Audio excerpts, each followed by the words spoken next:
Hello, my fourth graders. Today we are going to be talking about perimeter. And perimeter is the boundary or the edges around a rectangle. So this up here says that we're going to apply area and perimeter formulas for rectangles in real world and mathematical problems. Basically what that means is we're going to be figuring out what is the value of the edges of a rectangle. So if I wanted, in my notebook is a rectangle. So if I wanted to know the value of the edges of my rectangle, first I would have to measure how much is from here to here, the length. And then I would need to know how much is from here to here, the width. And then I would want to know here to here, that's the length again, because this side and this side are equal, they're the same. And then here to here, the width again, this side and this side are the exact same. But first, let's write down a few quick tips and tricks that will help us out as we start doing some of these fun practice problems. So I'm going to jot down in my notebook that perimeter is a boundary. A boundary. Also, I might write down that the perimeter is the edges. The edges, like the edges of my notebook, or the boundary, like if I was this pen and I couldn't go outside, the boundary would be these right here. The pen can't write outside of the notebook because there's a boundary. The boundary is the edges of this notebook. And then maybe we could also write down it's the sum of all the sides. The sum of all the sides. And I'm going to put in parentheses right here a little plus because we know that sum means addition or adding. So, let's start off with drawing a rectangle. That's easy enough. I'm going to draw a rectangle. 4 sides. A rectangle has 4 sides. You can see my 4 sides there. And let's say that from here to here, this length is, I don't know, maybe just 3. And this right here could be 2. If this is 3, this is about 2. So this would be my length. So I'm even going to write in length right here. And I'm going to write wide right here. That would be the width. So how wide is it? It's 2, and the length would be 3, right? Well, if I wanted to know the perimeter of this whole thing, first I would need to say, well, I know that this side and this side are equal, right? They're the exact same. Those aren't any different. So I could go ahead and label this right here 3 also. And then if I came over here, I would say, well, if this is 3 and this is 3, and these are the exact same. This one's 3 little lines on my notebook paper, 3 little lines, but it's 2, right? I could come over here and I could label this 2 because I know that if this is 2, this is also 2 because these are the same. Well, now if I wanted to know the perimeter, the boundary, or the edges, if I wanted to know the sum of all of the sides, what am I going to do? I'm going to come through and I'm going to add all of those together. So I could say 3 plus 2 plus 3 plus 2, right? And we know that 3 plus 2 is 5, plus 3 more is 8, and 2 more is 10. So I would know that my perimeter equals 10. One way that we can know this for all the different problems that we do is we can come up here and we can say perimeter equals the length plus the length plus the width plus the width, right? My length is 3, so I said 3, and I have another 3, and I have 2, and I have 2 for the width. And well, we'll start with that. So that's one way that we can do it. The next way that we could do it is we could say perimeter, I'm just going to put a P for perimeter so I don't have to write the whole thing out again. Perimeter also equals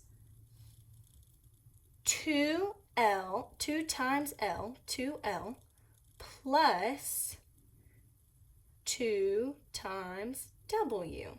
And I kind of skipped over this, and I'm just tying it into this first example. So we could also look at the example now. P equals 2 times L. Well, my L length is 3, right? So I could say 2 times 3, and then my width is 2, right? So then I could say 2 times 2. Well, I know that 2 times 3 is 6. And I know that 2 times 2 is 4. So if I add up, and I'm just bringing it down, 2 times 3 is 6, 2 times 2 is 4, bring down my plus sign, same thing as it is right here. 6 plus 4 equals 10. So it's just a second way that you could find it, or a way to check. Or I know some people prefer multiplication over addition. You might like the addition way better. Let's come back, so we could write out our answer because we always want to make it clear. Perimeter equals 10. Let's do another one to practice that and make sure we're kind of understanding. Okay, what if I had, maybe a pan that had been baking some cookies. So we know that this side and this side, they both take up about 3, so we know those are equal. And this right here and this right here, those are equal too. We can see that. So this one is going to be 9 inches. 9 inches, because it's a distance, right? So we need to have some sort of unit on it, 9 inches. And this one here is going to be 4 inches, just 4. So my pan of, I think I said I was making cookies, my pan of cookies is 9 by 4 inches, because it's 9 inches in length and 4 inches in width. So first of all, I need to pick out which one of these two I'm going to do. I'm going to plug these numbers into to do the problem. So let's start off with the first one. I'll copy it down. Perimeter equals length plus width plus width. Sometimes it's important to just write down our formula at the beginning of the problem so that we can remember what we're plugging in and where we're doing it and why.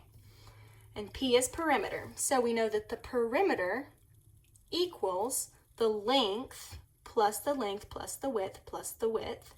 So length would be 9 inches. So I'm just going to plug that in, 9, 9, and then my width would be 4 inches, right?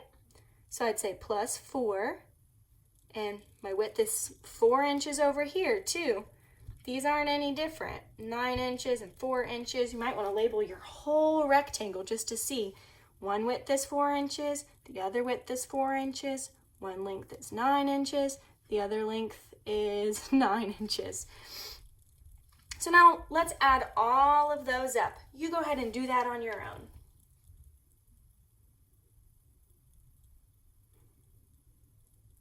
Hopefully you got 26 inches, right?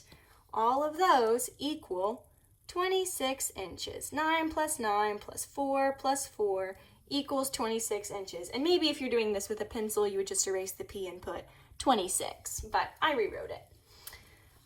Another way we could do this though, so that's one way, but I know some of us like multiplication. So let's come back up here, and this is completely the right answer, 26 inches. 26 IN. IN stands for inches. We just talked about that in our last unit about measurement. But this one right here, let's try it this way. P, perimeter, equals 2 times L plus 2 times W. And I'm going to put some parentheses around these so that we kind of know we're going to do these first. Should have done that up here. So I put some parentheses there and parentheses there. In math, and we haven't talked about this too much, but parentheses basically mean I'm going to group these little things together, and then I'm going to group these little things together, and they're going to be kind of buddies. I'm going to do them first. We always do parentheses first. So our perimeter equals 2 times L. 2 times L. L is length. Let's come over here and look. 9. I have 9 for my length. So 2 times 9. And then don't forget that plus. Let's bring it right down. And my width would be, you got it, 4. 2 times 4. Ooh, fix my 4.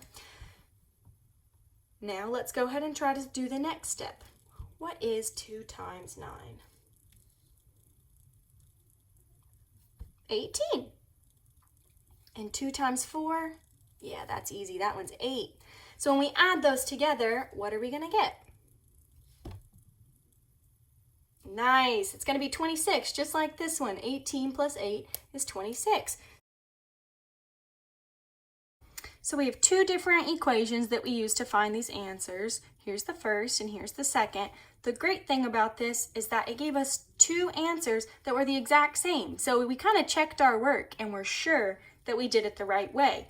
26 inches is the sum of all of these sides. If we add up all of these sides, we know that the boundary is 26 inches, whether we worked it this way or if we worked it this way. So now let's go ahead and try to do another problem.